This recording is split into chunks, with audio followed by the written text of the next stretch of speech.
Yan, magandang araw. Ito nga pala yung B12 natin. Ang B electrified. Ang motor nito is 3000 watts motor. Tapos yung controller nito is Botoli M100. Ayan siya. Ayan yung motor natin. QS motor na yan. Ayan siya.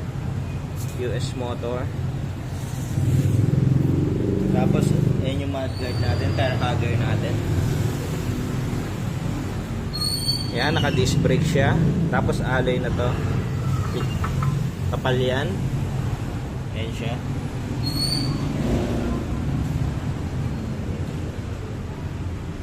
Yan, disc brake din sa harap. Ayan siya.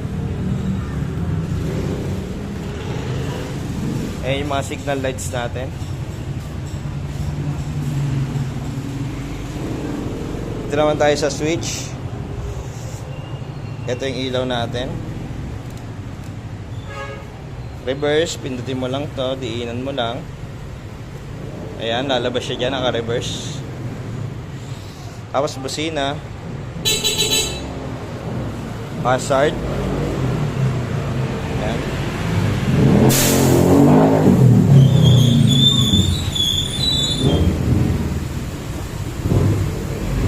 Ito yung pinaka-highlight ng e-bike natin. Ayan. Nag-iiba-iba kulay niyan, depende sa'yo.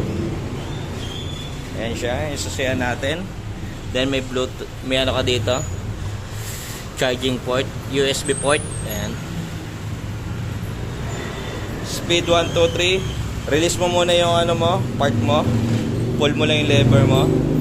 1, 2, 3. Ayan. Ayan siya.